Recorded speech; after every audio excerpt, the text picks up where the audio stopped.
Coming to you from the Loading Ready Run orbiting underground moon base, it's the LRRcast.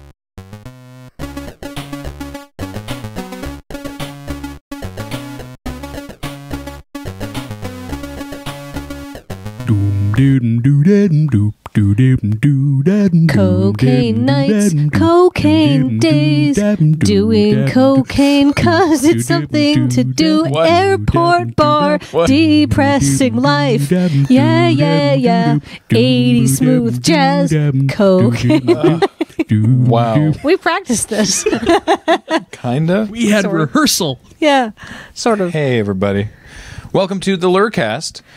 This LRRcast coming to you, if you're listening to the LRRcast, if you are one of the people that consumes the LRRcast orally. I see what you did only, I pronounced it correctly. And only listens to the audio version on iTunes or on from our RSS feed or whatever through the podcasting conglomeration machine software of your choice, you will notice no change. But if you watch the video on YouTube, welcome to our new podcasting set. Otherwise known as also the feed dump set. So you probably will have sort of seen it already. But this is why we built it. This happened to be physically where we continue to shoot feed dump, which is why it sort of had to replace the feed dump set as well. But everyone gets to see it in like one Yeah. shot. Because you don't get to see a lot of it in feed dump because it's moving back It's and a forth. real place that exists. People think that feed dump is shot on a green screen now because we're using a different lens with a very shallow depth of field. No, check this out. Yeah. Look, I'm touching it. You dropped your phone. Yeah. Good job. So yeah.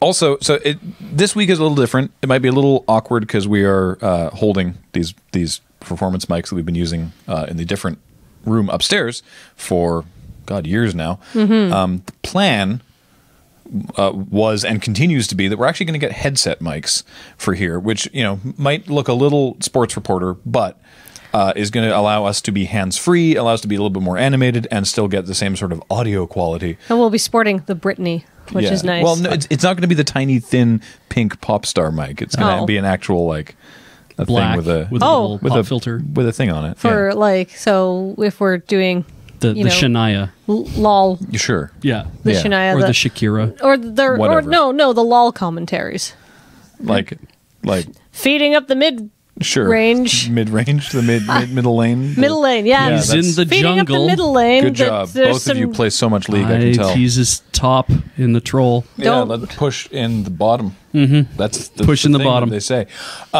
Yes, like esports, except not with earphones, because we don't need to hear each other because we have ears for that, and we're all right here. We can hear It's each going to other. be just a microphone on a That's very orally ableist.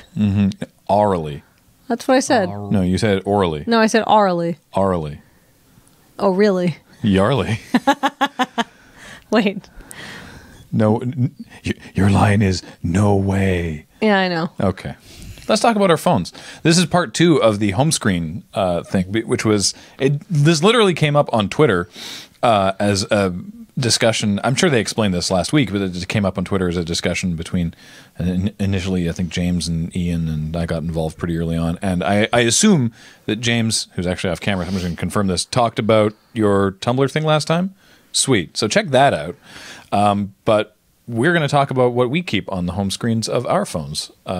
So when you want to go first, or shall I? Or I can go first. Go for it, Beej. Well, it'll take me less time because I have a we all 4S. have iPhones again. Yeah. Yeah. Sorry, everybody in the comments last week who was there wasn't that many of you who were like, "There's all these iPhones. You can get yourself an Android or whatever." Let me actually. We use these phones because we like them. You Yeah. like your thing. It's totally cool. But I just actually want to explain something about how smartphones sort of came to Canada and why the Loading Ready Run crew as a whole is very iPhone committed. And I will tell you why. When smartphones first came to Canada, we had iPhones and we had a very, very, very poor selection of Android devices. Woof. You could not get any of the good ones in Canada. Nope. They were either incredibly cheap and poorly made, or they were incredibly expensive and not great. So if you wanted to get a smartphone back when they were coming to Canada, your only real option was to get an iPhone. And so because we are all early adopters, because we're all tech types, we all have iPhones. And then It took a year too because we got the iPhone 3G. Yeah. Yeah. The actual iPhone never came to Canada. Yeah. So And the thing is, if you've done that, you'll know once you kind of get into one ecosystem, you're very inclined to stay in one ecosystem because, there's nothing wrong with like the new Samsung Galaxy phones. They're fantastic. We could not get anything that good in Canada at the time. And now, I have all of these apps. I have all of my music. I have all of like the games that I like to play. And I realize a lot of them are on Android now too. But I would still have to like port all of the stuff, and it would be a huge hassle. And that's why we're very iPhone centric. You're basically wasting money. You're leaving money there because you've bought into these apps. Yeah, we're really we're committed to the ecosystem, and there's no real reason and I feel like losing it. Exactly. It's not like either side is presenting a like markedly massive benefit. Well, yeah, I mean, like here's like if you were starting from scratch, you could look into what you want. If I was starting from scratch, I might go with Android because their phones are the same quality and they are slightly cheaper. Well, I mean, not all of them are the same quality. Just because I'm not like a staunch like raging Apple fanboy, but I've always used Apple, and that's true. Actually, I do like their stuff, and if I have an iPad and an Apple TV and a like a Mac, so it's like, well, this all talks together just fine. So, it just makes more sense to me. But I don't necessarily think it's better, and you can like Android, and that's okay. Heck, you can like Windows Phone. Don't know why, but you can, and that's totally fine too. You know what phones are actually great, even though I guess they fall under the umbrella of Android phones now? The Sony Xperias. Those are great phones. Really? I had an Xperia before I got my 3G, and I loved that phone. I loved it so much, and I was actually kind of like, I kept it because I wasn't sure I would like my iPhone as much as my really nice Sony phone. So there you go. Yeah, when I had a I had a slidey bar phone. It was a Sony Ericsson. It wasn't an Xperia. The Xperias are smartphones, but I had a Sony Ericsson phone. But I mean, like nice. the Xperias are the successor to that line, and those phones are fantastic. Like well made. It had a really good camera for the time. Like I still think about that phone, thinking that was a fantastic phone. Anyway, I lay awake at night sometimes and think what could have been had I been able. Well, I used to work for a cell phone place in town, and I would recommend the Sony Ericssons over basically anything else. People would come in and be like, "I want the Motorola Razr," and I'm like, "You don't. You really don't." They're shit. This was the really thin. They're garbo. The Razr, the flip phone. Oh, they were so cool. Try to convince them to buy a better phone, and they're like, "No, I want the Razr because it's the cool one. All my friends have it, and I want it in like chocolate or rose or whatever." And I'd be like, okay, see you in 2 months when you come in for a repair. Like they were trash. There's a new phone that they have that they also call the Razr that I think I don't know anything about because I haven't worked in cell phones in years. But at the time, Sony Ericsson was sweet, and I left just before iPhones came in, which means I missed out on all that sweet commish. Oh, yeah, I guess. Oh, the iPhone commission when they came out in Canada?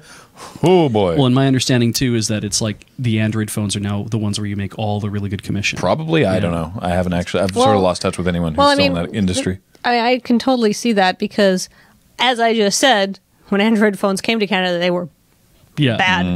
And, of course, there are still some people who think Android phones are bad because of that. Because when they did their initial smartphone transition investigation like 4 years ago or whatever, they're just like, people were like, oh, these phones are not good. If you really want a smartphone, recommend you go Apple. And of course nowadays there's no difference in quality, so you gotta, I think it's an incentivizer so you could explain to people who haven't been keeping up on cell phones, no, this is literally does everything the iPhone does, and it's basically equivalent in every way, but it's $100 cheaper. Right?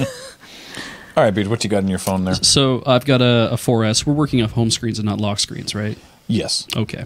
You don't have to talk about it. Don't have to talk about my lock screen. So good. What's funny and probably would piss Ian off because I didn't actually post in the Twitter thing that was going on, is that I try to keep as many of the default apps on my home screen as possible. Oh, weird. Because I like how comfortable it feels.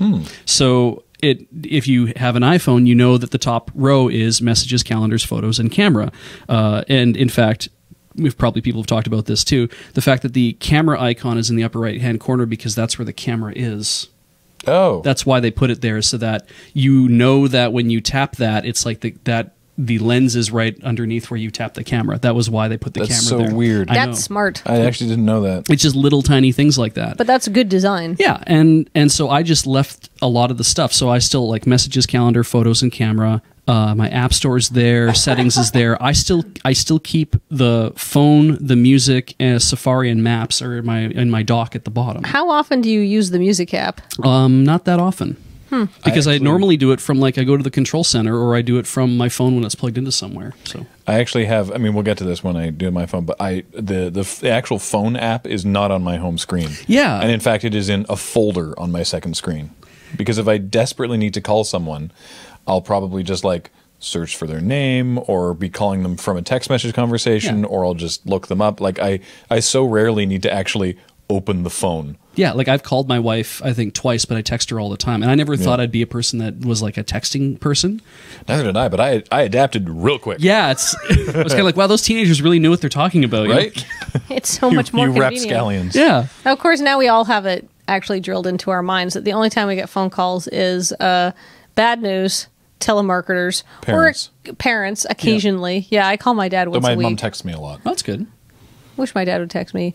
Or having to make appointments with services. I have to call to the accountant to go in and do my tax, or I gotta phone the dentist back. Need to exactly schedule phone my doctor, or my dentist, or something. That's the only time I use my phone now. Well, and I recently had my phone repaired, and when the guy had repaired it, for whatever reason, my proximity sensors, all the sensors and the earpiece, do not work anymore. But he tested the earpiece. He's like, your earpiece works fine, but when I assemble the phone back together, it doesn't work at all.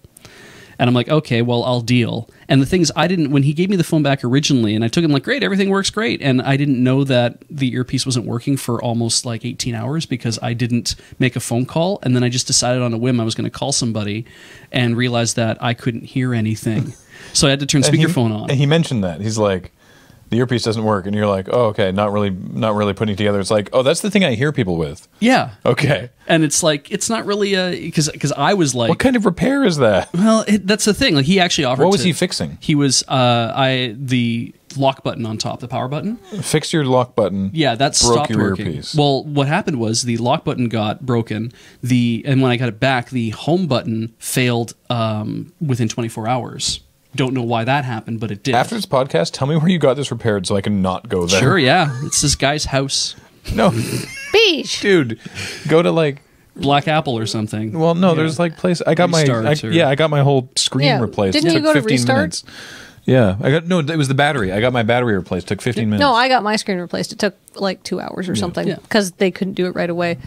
He ended up replacing the lock thing and then the sensor cable as well, and everything was working fine. But then when it went back because of the problem that it's with the home button wasn't working when he replaced the home button, and I got it back.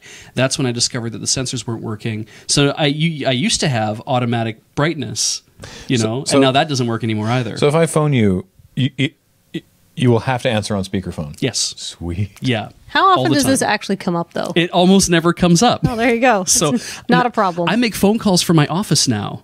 So it's I don't give a shit. I rarely have to have a phone bin 4. I left my number because bin 4 was going to call us back when there was when the table opened. And so when that happens, it's all I have to do is hit speaker and talk to them that way, and that's pretty much it. That's fine. All right. So what else? As far as apps, I have an old iOS 6 app called App Shopper that they did update. They made a brand. It's we'll let you know when apps go on sale. Oh. Or when something is free. So frugal. Yeah, and I get everything free if I can do it. But that they updated to iOS 7, and I didn't go with it because they changed a whole bunch of stuff about how the iOS 7 one worked. Right. So I never did the update. So I'm still using an iOS 6 app, which is really jarring when you open it up. But it's good, saves money. But then other things like the Gmail app, 1Password, which I haven't used yet, but I've got there, Tweetbot, which we all tweet with. But then I also have threes. Right. So I have one game on my screen. There's that. I have Slack because that's freaking essential all of a sudden. It's so good. I couldn't believe how we fell into Slack that fast. It's really good. And then I have an app called Driver Log, DRIVR. Is this so you can track your gas mileage? Yeah. It's very pretty. So frugal. And it was free. And that's why, because otherwise I'd get Gas Cubby or something, but I was I didn't want to spend $3 on the app. I was kind of well, I found a free one. Beej, can I just give you an App Store gift card for your birthday or something? We probably like that? could do that, and I'd be very happy. Yeah, I've got an App Store gift card for my birthday. And I've been sweet. Whenever I get an App Store gift card for my birthday, I'm fucking score. Yeah. Yes. I'm gonna buy in-app currency in the 3 games I play to support them, and then I'm gonna buy some maybe download an album and then buy a book.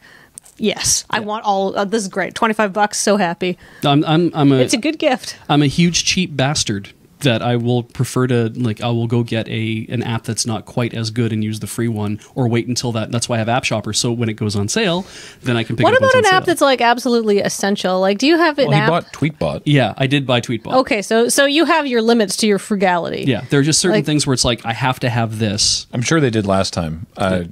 If you guys talk about Tweetbot last time, Paul? Yeah, you can't. We can't say enough good things about. If it's the best iOS Twitter client. Yeah, Yes. it absolutely is. And I know a lot of people are like into Twitterific and stuff, but Tweetbot. I used to use Twitterific, But then we saw the light of Tweetbot. Yeah. Yeah, I couldn't believe like how good that just. Anyway, I think I was going to pay for Instapaper, or I did, or at some point, but I never use it, so it's kind of like. But Manga Rock is in my reading folder. Oh, so you have a folder on the home screen that says it's labeled Reading. Yeah. That has what apps in it? It has Blue Fire Reader, which is an ebook reader. Right. Because I used to work at a library, and that's what we used. I have iBooks in there because I thought I might, but I don't. I have the Forums app, which allows you to hook up to forums, and it was really good for like going to something awful. But they actually developed their own app called Awful, and it's really perfect. But you need to have an account to use it. Right. So when I finally got an account, I hooked all that stuff up, and it is the perfect way to read because it's all everything's customized to work with the forum. I should probably investigate my Something Awful account. Yeah. I paid for one so I could try posting on the Let's Play forums to Yeah. share about like the Graham and Paul Let's Plays when we started to do those. And basically people told me that I was doing them wrong. You got shit on immediately. Yeah. It sounds like something awful. Yeah. Yeah. I didn't realize that they were so Judgmental? defensive Almost every of the like, concept of Let's Plays. almost every internet community worth its salt is incredibly cliquey. You have to pay to get in, right? So there's a massive barrier to entry for douchebags. Yeah, that doesn't mean they have to Yeah. be nice. It's true. Yeah. Well, that's the thing is you pay your $10 and you start to feel like, I am very much, the ownership aspect of that. But anyway, going from that, I also paid for Manga Rock, and Manga Rock's probably one of the better, could be the best manga reader on the App Store. I have further on in my thing, I've found like 4 or 5 others, and I have been testing them all out. Hey, you've just got pages and pages of folders. Yeah, God, I'm glad we're not doing your whole phone. No, exactly. We would be here forever. Jeez. But Manga Rock is still like consistently the best in terms of usability, in terms of the look of it, and in terms of how many manga sites it's hooked up to. The downside of it is that it sometimes hangs when it's trying to download stuff. Yeah. And while I've tried other apps, while they're very pretty, they don't have all the sources, or they have all the sources but they're ugly as sin, or Right. the scrolling through the things isn't good. And there's all these little problems. I'm like, they just kind of still are like my 90% solution. And then otherwise it's like settings and App Store. It's like mostly like my screen is boring. I have an Apple branded directory where I put all the Apple apps. Yeah, you know that you can use icons and emoji even to name your folders on iOS. So I've done the same thing. I Yeah. have a folder that's name is just the Apple logo. Yeah. Where I put stuff that I don't need to worry about. Yeah, like the tips or the voice memos or whatever. And then I have a productivity folder where it's all the other stuff like Google Drive and Docs and Sheets and Slides, and my Dropbox and Nebulous Notes, which is another thing I think I ended up paying for. I have Big Stopwatch, which is a giant stopwatch app that is that's made by a Japanese guy. And the notes, whenever you download it, all the notes are in Japanese. Like it's very inscrutable, but it's excellent as just a giant stopwatch. And it's very pretty. There's a stopwatch. So why is that better than the stopwatch that's in iOS? Because this one is smaller and starts faster. Yeah, you don't have to load all of the other timer things. Yeah, I just basically open that up, and it's like I have this really beautiful big. What do you use the stopwatch app for? We were using it for improv. Oh, okay, of that course. makes total sense then. Yeah, so I need to be able to course. see it at an instant and start up at an For doing instant. halftime. Yeah, and so Yeah. when you're doing like on an iPhone 3GS, where anything to start took like a friggin' year to start, Right. the smaller the app, the better. And then I have Trello in here and Doodle, and then I have Digits. Nice. But yeah, it's pretty good. It's fairly uninteresting, I think. I don't have a lot of third-party apps on my home screen. Well, I sure do. All right. Yeah, So Graham's let's home talk about screen is this. much And more your home involved. screen is huge as well. Yeah, I actually have extra space. I like to keep the bottom row empty just because I like the visual space. Me too. Between I'm my very apps mu- and the dock. Can I ask you a question about that? Yeah. Would you try to move that space up To the top? to make space so that you didn't have to stretch your thumb all the way up to the top on a 6 Plus? No, I don't mind it because they have the readability. Reachability. Reachability. Yeah. No, I don't mind it. I adapted. Now, also, to, Graham has huge hands. So yeah, I have a 6 Plus. I have big hands. I adapted to this. Like it took me like 30 minutes. Like I bought it and I was like, oh, I don't know, it's going to be really big. Yeah. I may have made a mistake. And 30 minutes later, I was like, this is the best thing ever. I mean, it's like if you look at your hand wrapped around your 6S and my hand wrapped around my 5, it's basically the same scale, right? The proportions are... Yep, Yeah. So if you now are holding a 5, then that actually used to be my phone, and now holding it, I'm like, it's so small in my hand and heavy. Yeah. well, I mean, this is heavier, but it's spread out. If you're super like huge like Graham and you're like 6'3" and have enormous hands the size of a ham, you might want a 6 Plus. I recommend it. I talked Marshall into going from a 6 to a 6 Plus. Did he liked it better? Oh, he's didn't he? real happy with it. Yeah. Well, he's also huge. If you've ever seen Marshall Sutcliffe in person, he's like 6'4" he's or taller 5? than you. Oh, He's yeah, like yeah. 6'5" or something Yeah. crazy.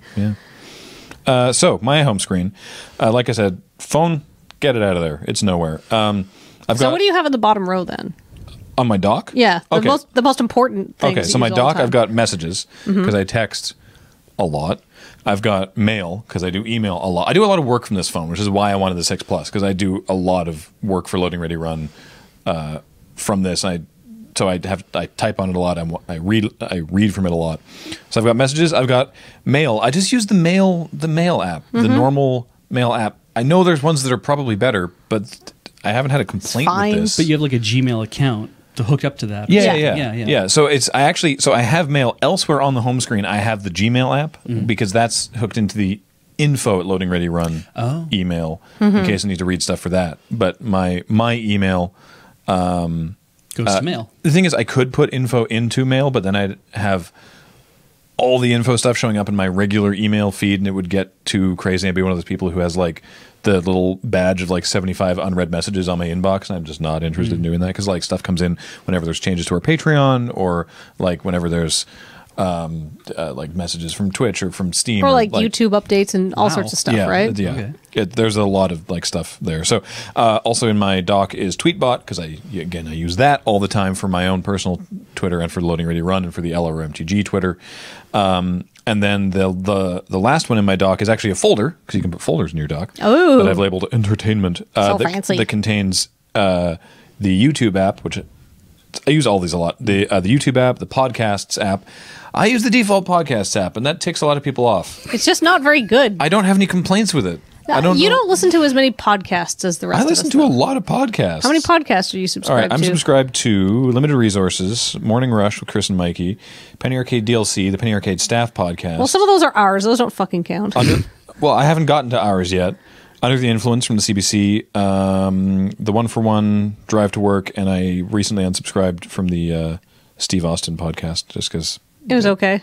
It wasn't actually what I was interested in as far as wrestling podcasts are concerned. I don't know. I know that you listen to more, but it's like what does this not do? Because you use Downcast. Yes. What does Downcast do that's better? Everything. Okay. It's just like it has easy. It has Great. it has a slightly better like UI. It's a little bit like smoother for downloading. You can queue downloads to only go when you're on Wi-Fi. So if I'm traveling, I don't screw same myself thing. with my auto. I do that too. Well, that feature was on Downcast before it was on the podcasts app. Oh, I know. I'm keenly aware of the month I went like 3 gigs over my limit because the podcast app borked out and kept pinging Apple's server every couple seconds. I just like Downcast. It's really, really, it's very minimalist compared to the podcast app. Like it doesn't have those big pictures. I like the pictures. I don't care. It shows like I prefer the pictures. See, and I used Instacast mostly because Ian had recommended, give this a try, and I did. And then Marco Arment actually released a new podcasting app called Overcast. And Overcast... They're going to run out of clever podcast names. So here's what I like about Downcast. Sure. Or that thing doesn't. It'll tell me how many unplayed, how many I played I have. I have the option not to delete played podcasts if I really want to listen to them. Same. I can partially. It shows me if I have any partially played podcasts. I don't know. I just like it better. Okay, no, fair enough. I mean, these are things that I can do with this app as well, but I totally get that it's that you prefer that. Well, so. if you... I mean, how am I going to describe why Tweetbot's better than Twitterific, right? Like, it just does all the same things, but better. And like when you look at the I'll check it out. When you look at that, it has the automatic like play to speaker, play to Chrome that just come up at the bottom. It's very like the UI is really nice. There's the sleep timer is like accessible right below the play button. I think a lot of times these things come down to like the original podcasting app the original podcasts app came out after all of these other ones came out, and it wasn't nearly as feature rich. Oh yeah, it's better now than it was. Yeah, and I think that's the problem. I think a lot of people have already written it off. Yeah, they're like, I don't want to get into this because I'm used to this. Yeah, that's true. Actually, Overcast is neat because they have a thing called is it Smart Speech, where what'll happen is that it takes out chunks of silence and it shortens the podcast for you. So if you listen to podcasts where people tend to pause a lot or do a lot of like, they're thinking about what it is they're about to say, it'll skip over those bits of silence. You don't need that to listen to the Magnum Rewatch podcast because I do all that for you. That actually, I don't like that. That's messing with, like, sometimes people like to have little breaths. Or like for pacing. emphasis. Yep. Yeah. Yep. You don't have to have it on. You can turn it off, but it was one of those things where it's like... What's the most important part of comedy? Timing. Right? Yeah, exactly. Yeah, no, the Magnum Rewatch is smooth like butter. Kathleen spends like it takes me about 5 it. hours to edit a Magnum Rewatch podcast, even though we're just talking. Oh, okay. Because I take out all of the like sometimes we screw up, so I take out all of the weird unnecessary pauses where we're just sitting there thinking about what we want to say. Will you literally watch Netflix on your phone? I can. I mean, you have a big enough screen. I guess it's doable. I and then rarely you can set do. it to like the Apple TV from your phone too. Yeah. Okay. And to the Chromecast. Yeah, Netflix is in that same folder with YouTube and podcasts. I will check out Downcast or Overcast. I'll check out other casting options. Netflix is in that same folder. Again, I typically don't watch it actually on the phone. Okay. Rarely do I launch it on here. But, if I want, I can open it here and then send it to the Apple TV or the Chromecast or whatever. Same with Twitch. Twitch I'll watch on my phone sometimes. Again, only on Wi-Fi. And Air Video is a thing that I have... I have an app on my computer called Air Video Server that I'm like share stuff from this folder, and then if I have movies on my computer, then I use Air Video, and I can share videos from my computer at home. Typically only on local network at home. Okay. You can set it up to work beyond local network, but it's not as reliable, understandably. And again, that's just for stuff that's like that I've downloaded because I don't know how else. I'm sure there's other apps that do it, but it works out really well for me. Neat. So. Elsewhere on my home screen, like I said, I've got music. I don't listen to as much music these days as I'd like to, just because I found that I enjoy listening to podcasts a lot. So I don't get as much of an opportunity for music. But I got music and calendar because the default ones are fine. Settings because I find myself having to go in there a lot, and clock because I like setting alarms. I know there's a shortcut there from the command center, but again, this is actually the least used apps on my home screen because they're at the top. Right, yeah. Right, so it's like it's the hardest to reach. So I'm like, I want to have them on my home screen, but I can put them further away from my thumb. Yeah.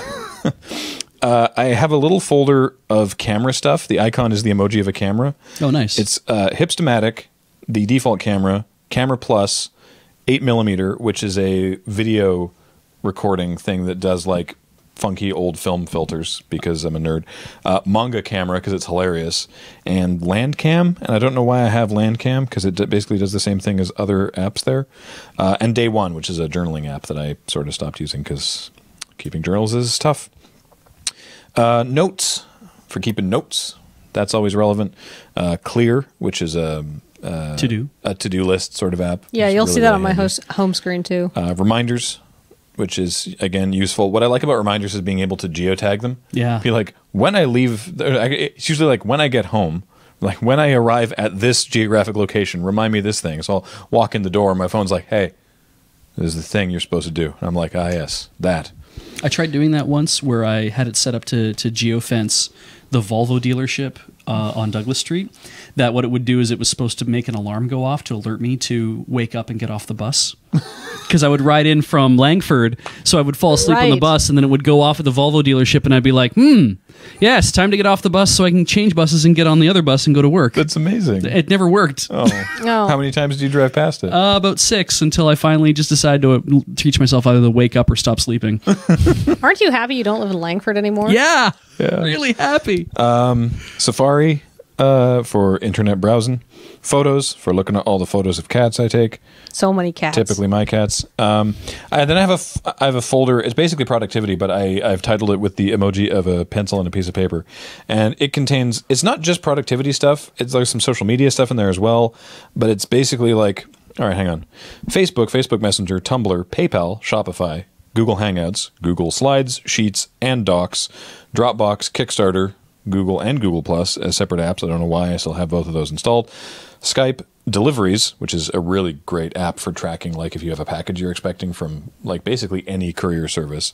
Google Maps, Pages, Flow, and Feedly. Feedly I use for looking up stories for feed dump, which is less relevant these days because Kathleen tends to host most of those. So that's just like things that I kind of need to have around, but not that often. So, Alien Blue, which is the Reddit app for browsing like the Magic Sub and Destiny the game. And that stuff like used to be the an unofficial Reddit app, but they bought it. It turned out so well that they actually bought it and made the official app, right? And they hired the guy. Neat. Yeah. I mean, there you go. If you make a really great app, you too can be on the Reddit dollars. Vine. Again, mostly for cat purposes. Google Drive. If you don't follow Graham on Vine and you want to see 6-second videos of Baxter being amazing, I definitely recommend you follow Graham on Vine. I tweet them all too, so yeah. Drive, again, we use Drive a lot for everything, for scripts and for just like various business spreadsheets and stuff. Need that. The Gmail app I mentioned. Slack, again, which is a team organizational tool. I'm sure I talked about Slack last time. It's really, really great. Ask FM, which I'm only sort of dabbling with a little bit. So it's on my home screen provisionally until I determine if I want to have it around. It's for asking me stuff. If you have any questions, you can send them to me at ask.fm/Graham_LRR, same as my Twitter. And I may or may not answer them. I think I'm going to try to do basically what Alex and other people do, which is go through like maybe once a week, be like, all right, time for a bout of Ask FM. Trello, which is another organizational app that we got recently that we use specifically for keeping track of crap shots. It just, when you have like hundreds of ideas of little tiny scripts that all need to be distinct, it actually works out really well. And we have a Trello board for crap shots that has these different columns, and you can drag, even on the iOS app, you can drag the things and be like, these are our ideas, and then we drag them over when we've shot them, and then Alex moves them over when he's edited them, and then I move it over to ready for upload when I've reviewed Alex's edits and made my own changes, and then we drag it over to the it is now online column for when it's actually there. Oh, and it's good because like nice. In the list of potential ideas, like for example, we just did a Crap Shots location shoot. Graham posted about it on Twitter, and so there was all these, over the course of a few months, we'd come up with like, I think like 4 ideas that were good to shoot down in the basement of the VEC, and so when we, the nice thing about Trello is that you can reorganize that list of crap shots that are waiting to be filmed, and we dragged all the VEC ones to the top, which makes it much easier to go through this, huge list of scripts. And I mean, given how we used to do it, where it was crap shots used to be just a Google Doc. In a Google Doc, and it went on and on and on, and then we would have to do strike through on stuff to say this is, so you'd have one per page. It was like a 57-page Google Doc document, and it was like, which ones have we shot? Hang on, I mean, you have to like scroll. Oh yeah, every time we went to go film crap shots, there's a half an hour of some poor sucker having to sit on the computer and read through that whole effing document and figure out ones that had been shot and not crossed off, and ones that had been somehow marked as complete even though they weren't, or something like that, and then like copy and paste that up to the top so you didn't have to do that again. Documents wasn't feasible either. So then we had this bright idea. It's like, wait a second, what's something that is a very small, like a very small place to write stuff, but that we can also, it's divided into individual pages a lot better. So we had slides. We had a slides presentation. Like a PowerPoint. For 2 weeks we tried slides, and then somebody said, what about Trello? And we're like, oh shit, that's way better. Yeah, let's do that instead. I mean, it is a separate app, but I think the benefits outweigh the extremely minor convenience of having one more app on our phone. And being able to like properly tag and to do all those other kind of things is so nice. And then I also have the official PlayStation app there because I only just discovered that it existed and downloaded it, and it's there provisionally to see if I use it. So far, no, I don't know why I need it. So is it like access to the store or to the network or the to like the network, and like it's my account, so it will show my trophies and show me who my friends is online, and if I'm online at home I can like turn my PS4 off remotely and stuff like that. I can use it to get on the store and buy, in heavy air quotes, all of my free PlayStation Plus games that you get monthly. But yeah, right now it's there just because it's new, and I'm sort of, it's like a test bed. The bottom of the home screen.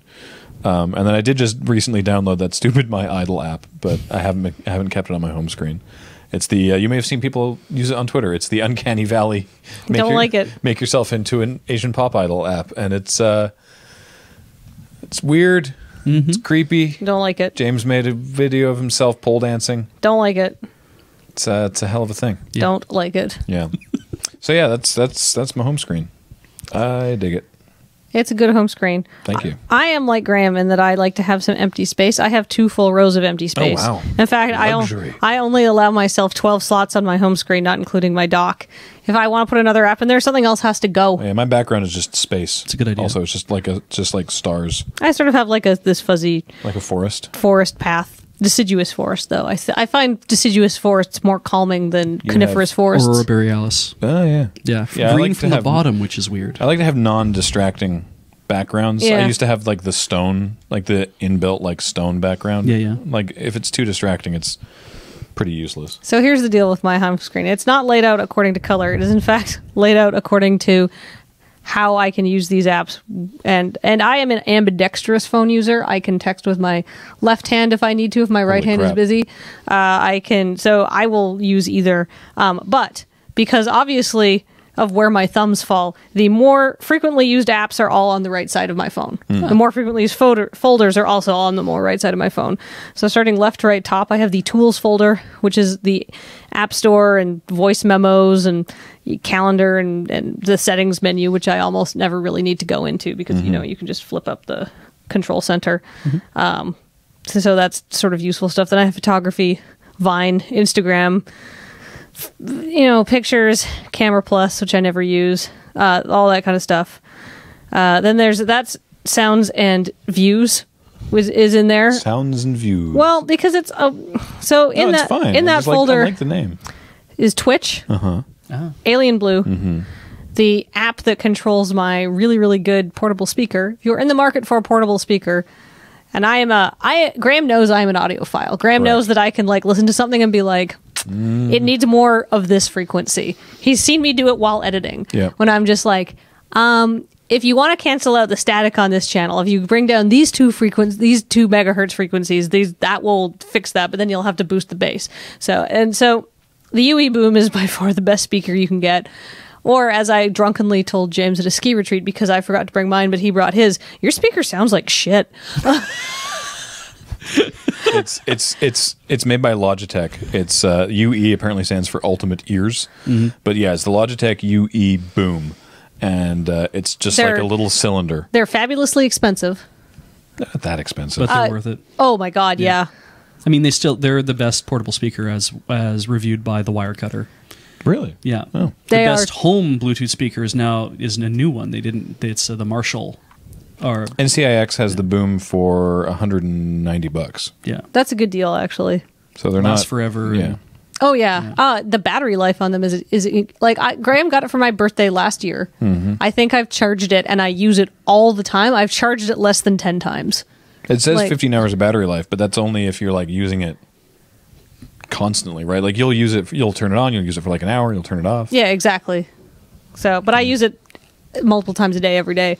It's great because I like to listen to the radio when I'm in the shower because it lets me know it lets me know how long I've been in the shower for. So I'm like, all right, I've listened to one story on the current, so that means I need to get out of the shower now because I'm wasting water and I've been in here for more than 10 minutes.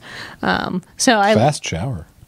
Well, I'm efficient. I mean, I take 10-minute showers, but I try to get in and out. I try to not be wasteful. And so anyhow, yeah, the UE Boom is great. But music app. Let's talk about the default Apple Music app it is the most garbagey piece of shit in the universe. It is the absolute worst if you care about music. Did Cam give opinions on the music app in the last podcast? Because I know that Cam and Kathleen share capital O opinions about the default music app. Okay, so here's the default music app. It doesn't group by artist, it groups by song. Which is great if you only have 3 songs by an artist, but what if you want to listen to a fucking album? like a real person who enjoys music does. Which is why my music app of choice is Écoute. And I notice I don't have a lot of albums on here. Écoute. Not écoute. Écoutez? Whatever. It's E-C. I was actually just giving you a hard time. O-U-T-E. Écoute. I think it's great. I actually mostly have it for my extensive collection of Boards of Canada. Let's see how many Boards of Canada. So 22 albums, 258 tracks. Oh my God. I have my phone is kind of like, this is like every album, B-side, unreleased thing they've ever released. Obviously, you can't listen to that on any kind of streaming music service. Most of it's on YouTube, though, nowadays, which is fantastic. But I always want to have, in case my hard drive dies and my backups die, this is very important that I always have these things because I spent years and years hunting down literally every piece of music they've made. And of course, if I do want to say, and frequently, I'm thinking to myself, oh man, I'd like to listen to Boards of Canada's live set from All Tomorrow's Parties in 2004. And why wouldn't you? Because the untitled 7th song is one of the best songs Boards of Canada have ever made, but never released. Duh. Obviously.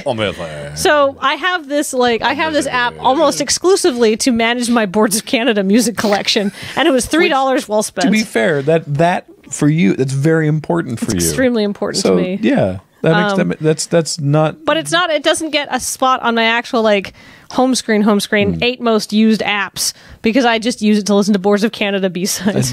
That's not something that needs to be defended. Yeah. And then the next app over is information, and that is where Wikipedia, Google Maps, Fantastical, Yelp. Yelp is invaluable if you travel a lot, just for finding restaurants that aren't going to give you botulism.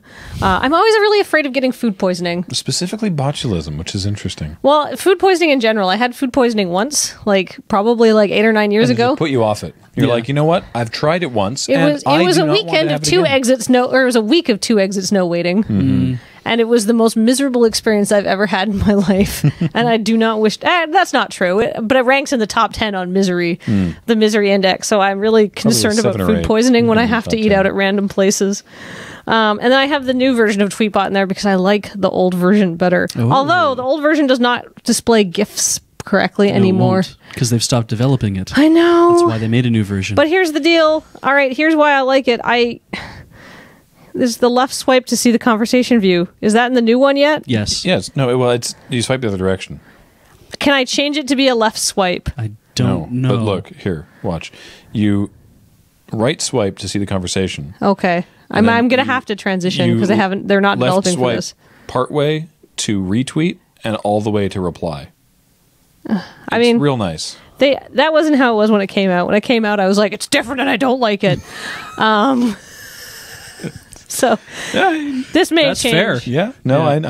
I mean, part of don't what, like change. Yeah, part of what I hate Tweetbot's change. so good is that Tweetbot was the first one to actually build gestures into all of the tweets. And it taught me all of those gestures. That's why we all moved to Tweetbot. Good. Anyhow, I guess it's swipe right, but you start on the left side, and now you have to swipe left, starting on the right side. It's a madhouse. Yeah. It's just too complicated for my small lady brain. That's not true at all. So, what are my top 8 apps that I actually use? 1, Fitbit. Although my Fitbit died, so I'm not using my Fitbit app currently. But checking my steps and crushing my competition is very important to me. However, Fitbit customer service really good. My Fitbit completely out of warranty. Just stopped syncing, wouldn't sync to my phone or my computer or anything. And it's being replaced for free, which is fantastic, considering it was a 1.5 years old. Contrast that to the customer service I got from my Nike Fuel Band, which died after 9 months, was still in warranty, and the best they could do was, I can ship it to them at my own expense, and they'll send me a refurbished one, which will maybe be in the same color that I ordered. Right. And I'm like, this cost me $150. And they're like, well, this is a middle finger, and you can enjoy it. And I was like, how about I never use your product again and tell people not to buy them because it was awful. Happily ship you a middle finger at your own expense. Yeah, exactly. No. So anyhow, then next, CBC Radio. I'm shocked. I listen to the CBC Radio app all the time. For those not from Canada or near the border, the CBC is the Canadian Broadcasting Corporation. They have a TV channel, 2, of course, 1 in English, 1 in French.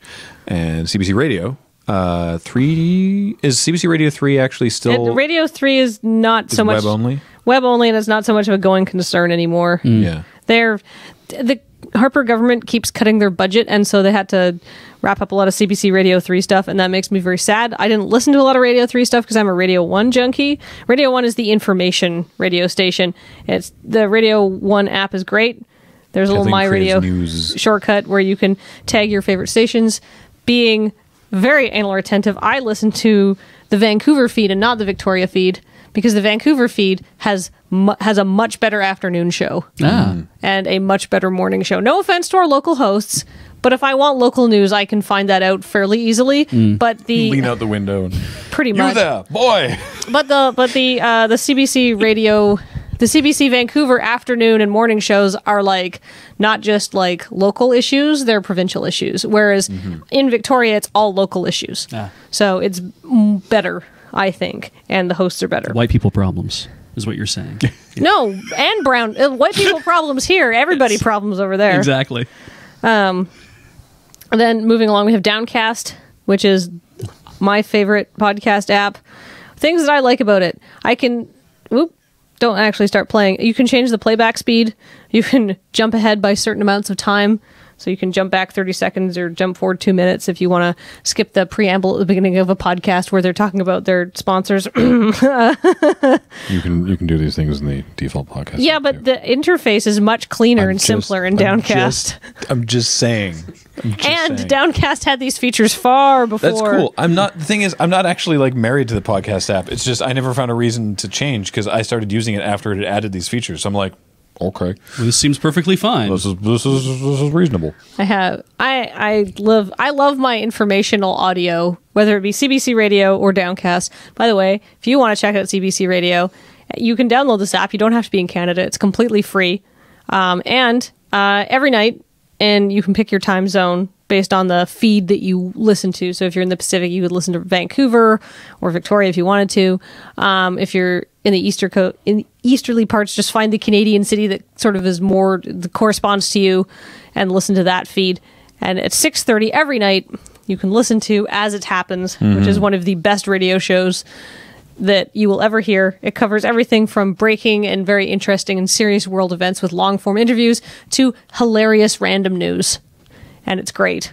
So I would recommend that you listen to that with your CBC Radio app, which you can download for free. Then I have Slack. Then I have Clear. Moving down to the bottom row, we have Clear. Rdio, which is what I listen to most of my music on because you can turn on high-quality streaming, which is really nice. And I noticed the difference. I tried when Spotify came to Canada. Which is pretty recent, by the way. Quite recently. I was already bought into the Rdio ecosystem. But, it's not like... It's just porting over a bunch of favorites, and it would probably have taken me an evening. I have a really extensive collection of music on Rdio, though. I mean, perhaps more than other people. I don't know how people use the app. Have you considered Tidal? No, because it's $20 a month, and this is $10. Yeah. Apparently it's not doing well. No. I hear it's been kind of a flop. Well, I realized that they're like, hey, this is better for the artists. It's like, this isn't better for the artists I listen to. Yeah, that's the problem, is that they're like... Their whole thing was like, this is way better for the artists. And the video that they put out to show, to like promote it. It's just people who are mega already rich. It was like Kanye, Jay-Z, Madonna hanging around, literally drinking champagne at a party and then discussing how important being an artist is. And it's like, what? Yeah, when's the last time Madonna went gigging? I honestly think the most wealthy artist that's in my Rdio collection might be Aphex Twin. Because I think he has actually probably made quite a bit of money off his songs over the years. I mean, Arcade Fire's doing pretty well for right, himself. Arcade Fire. Beck. I got like one Beck song in there, though. Blur. Oh, right. All right, okay, Blur. But anyhow. Keep on moving through the alphabet. Daft Punk. Do I have a Daft? Oh, I might have something in there. Keep in mind that this list is... Oh, I do have Kanye in my... Is incredibly long. Oh, God, yeah. She has a lot of people in this list. So, all right, so anyhow, why do I use Rdio? For a simple reason. I was already into the ecosystem, but I don't care that much. Because Rdio, like, you could follow people on Rdio, and, I have a few followers, but I don't think I'm setting any trends. If you are on Rdio, you can follow me and see all the weird shit I listen to, though. The cliff note is Boards of Canada. I don't listen to Boards of Canada on Rdio that often, though. I know, I'm just saying, if anyone wants to listen to music like you do. Start there. Actually, can I recommend the Unknown Mortal Orchestra? They have a new album coming out pretty quick, and the first song, Multi-Love, the first single off that is so good. Unknown Mortal Orchestra? Unknown Mortal Orchestra. Okay. Do they not know if they're mortal or not? Is that? Well, they're from New Zealand, so I think they're just really arty. Tame Impala. They're from Australia. They have a new album coming out too, and the first single off that is fucking phenomenal. Impalas particularly feral by themselves? I'm going to have to assume they're normally wild. Yeah, exactly. So maybe the tame part is for that, to say that. Those are my two summer album picks that are coming up. An Impala you can keep in your backyard. But why did I'd be I go? okay with but, that. but why didn't I go with Spotify, which is conceivably more social and more connected? And I mean, one, the algorithms are almost identical. In fact, I looked this up because I care. There's a company called the Echo Nest that used to provide Rdio's track recommendation algorithm, but they were bought by Spotify. So they don't anymore, but I feel that the track recommendation algorithms are Probably hasn't changed a bunch. probably not. And the album recommendation Walking out the side of my mouth. the album recommendation algorithm for Rdio is absolutely excellent. I've found lots of cool new artists through Rdio, including Unknown Mortal Orchestra and Vatican Shadow, which I went on a good 2-week That's a list. cool name. Yeah, I like that. Do you like super minimalist like techno industrial? I think. I don't might think I've like- ever heard any. You might like Vatican Shadow. I might like Vatican Shadow. You might like Vatican It's Shadow. true. I was just accepting like maybe just high bass gospel is what I was thinking it was going to be, but no, that's not the case. Why would I listen to gospel Wait, music? do the Catholics have music other than hymns? I think they have music that makes you feel guilty for listening to music. All right, fair enough. Apologies to all our Catholic listeners and viewers. I don't know. Wait, let me finish my thought. I keep getting I distracted. feel like most of our Catholic listeners are like, yeah. Yeah, I mean, my dad is a former Catholic, so Mine too. the guilt Olympics. Yeah, that you they go guys, through. you guys have like, you guys get caught in like whirlpools of guilt. All right, so but Continue. why Rdio v know. Spotify? One very simple thing: downloaded Spotify, activated the free trial for the paid service because I'm like, I'm not going to use this as a free person. I don't want ads. I want access to all of the stuff. I'm willing to pay you $10 a month. I already pay Rdio $10 a month. The option to listen to an album was not the first. Like, if you look up the thing, it's like you listen to it by song. On the app, listen to by album is something you have to go out of your way to select. And I was like, nope, we're done.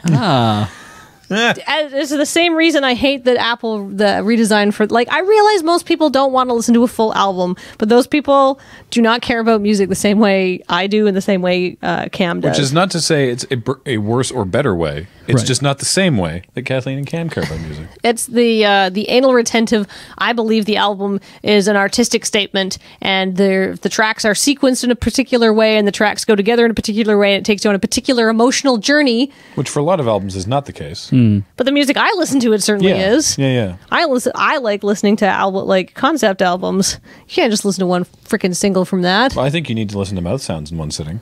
Yeah, exactly. Yeah, not if you have Spotify. Just well, no. I- That's not For- the option. for- I bet mouth sounds isn't on Spotify. Well, It's even- probably true. Yeah. This is too bad, really. 'Cause I wonder if it's on Rdio. It's on SoundCloud. to me, that's like listening to a stand-up comedy CD. Right. In that, if I'm going to listen to a stand-up comedy album, I can drop in to listen I to a want to Mitch. listen to track 4 of this Mitch Hedberg Yeah, album. it's like, but No. I mean, you can listen to just one part of a Mitch Hedberg album. It's like that's okay. Okay, because so- they're just all disjointed. But sometimes you need to listen to the whole performance. So here's this thing. There are actually three other albums called Mouth Sounds that are all on Rdio. Are any of them John by Oman by Denise Hill and by Stanley Schumacher and the I what? clicked What? the wrong one.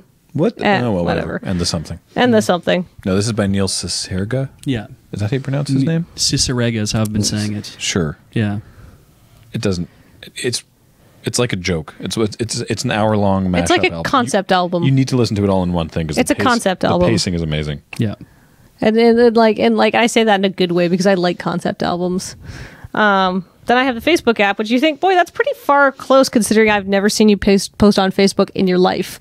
But that is how I stay appraised of various events I have agreed to go to, such as people's birthday parties, Lady Planeswalkers, other things, Loading Ready Run updates. I need to start all paying of more that kind of attention to stuff. it, because the people I follow on Twitter who I'm good friends with don't talk about like personal life stuff on Twitter. Well, I don't talk about personal life stuff on Twitter or on Facebook. No, I know, but I'm talking about other people. Yeah. You know, when like someone will be like, all right, finally moved to this new town. And I'm like, why did that happen? And it's like, because they left their job and they got a different job and they talked about this 3 months ago. And I'm like, oh, I didn't know. Yeah. Oh, okay. Yeah. So I would never post on Facebook, but I lurk Facebook so I can keep track of all the things I'm supposed to be doing. So if Andrew found out how to fake life events. Oh yeah, that almost made me want to post things on Facebook, but not quite. You can't have my data. Fuck you. What was his most recent one? This is our friend Andrew. The the life events where it's like a little flag and it alerts all your friends because it's a major life event. I got married. Yeah. Yeah. Or I had a baby. Or my wife had a baby. Even more appropriately. Yeah. We had a baby. Yeah. I helped. Yeah. I made a contribution, about 12 milliliters. Ugh. Now, and some DNA and ideally some help. Yeah. Yeah. Nobody here has a baby, but yeah, I mean, so Andrew had decided that it's a team effort. What did he end up doing for his life event? Oh, he's done tons. Yeah. Yeah.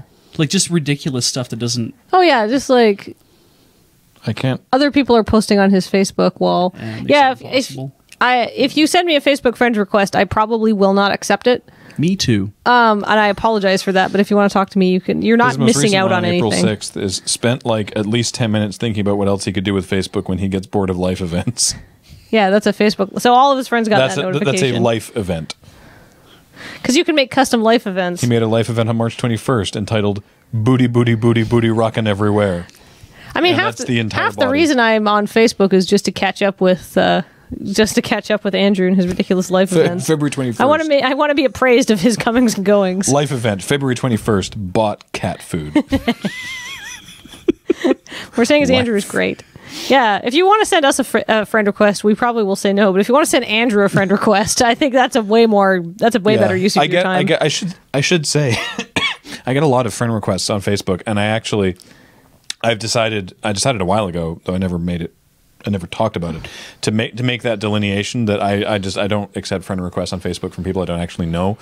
But please follow me on Twitter and talk to me there and send me messages on Twitter and we can chat. But I've decided I need to form that delineation there. Maybe once I sort of like make a fan page. But we have a Loading Ready Run page, so that's really where people should. Maybe I'll pull Facebook out to the main menu of the iPhone once I've figured that out. Once you've pruned the list. Like, I feel bad, but like what I use Facebook for is, like I said, keeping track of places I have agreed to be. Because so I don't want to know about 600 people's life events and other things that are going on in their lives because Andrew bought cat food. Yeah. Well, I want to know about his life events. Yeah. Because I have frequently agreed to be at his parties. That's true. And I need reminders. Yeah. Facebook's great for that. I should just stop following everybody on Facebook but my wife and Andrew. I mean, that really is what I should do. I mean, I don't even know why you there's almost no reason to have me as a friend on Facebook unless you want to invite me someplace because I will never post on it. Mm-hmm. I'm the same way. I wonder when my last post on Facebook was. Let's look this up. While you're doing that, my top app is of course the old Tweetbot. Right. That's the one I use by far the most. Yeah. That's it. So while you're looking that up. Wait, how do I even post a status on Facebook in the app? Yep. There's a plus button up there or like a talkie. No, that's the Messenger. Who knows? Okay. Wait, no. That's the Messenger. If I go to the Do you use your Tweetbot in dark mode? Hamburger. I don't actually. More. Okay, there's my profile. I put everything in dark mode. Yeah, I literally don't actually know. Show me. There we are. Kathleen DeVere. That's me. I might posted something on. Got invited to something. It doesn't work like that. I don't know how to find just your. It doesn't. Just matter. your own posts. Anyway, that's it for this week. I shared a link from The Onion because it was so funny on February 26th, but that's not a post. Oh, but the link was "Area Woman Not Good Enough Artist to Justify Eccentricities." Yeah, God, The Onion's really good. So that's I posted about watching Tabletop Deathmatch on February 18th. There you go. Good. That's actually pretty recent for me. That's Home Screens Part 2, which I actually think gave us a lot of interesting stuff to talk about. And this is our brand new podcast set, which is one of the things that we started working on in January as part of the really as part of the mystery box. It's something we wanted to do for a while, but have never had the time or the money to be able to do it. So thank you for funding it. Thank you, yes, for your support of our Patreon at patreon.com. You bought us these /LoadingReadyRun. incredibly cool chair covers. I tell you what, real quick, these chairs, because we have limited space here. I'm sure it looks great on camera. I know it looks great on camera because we designed it to look great on camera. I'm touching the wall. Beej is touching the other wall. There is so little space across here that because we want to be able to have 4 chairs across for other podcasts. So these are the best chairs we could find they had to be narrow enough to fit 4 of them abreast across here and still be like reasonably comfortable to be sitting in for an hour. They're actually quite comfortable. I like them. I'm They're impressed. the Nils from IKEA. We looked at dozens of chairs. Oh my god. Oh my god, did we ever? Oh my god. And we like chairs. looked at all the measurements and like did all the math and like blocked it out and we're like. And these are aftermarket covers. Yeah. Because they only came in like 2 colors from IKEA. They came in white and gray, which would not have looked as good, but you can order them online in a variety of colors. Yeah. So that's what your money's going to. This fucking extravagance of blue chair covers. Oh my god. Jesus fuck. one of many things, actually. So thank you for that, and thank you for your ongoing support and for listening this week. And we'll be back next week with another topic, and I have no idea what it's going to be. But hopefully we'll have headsets by then. So until next time, thanks for listening. Bye, everybody. See you.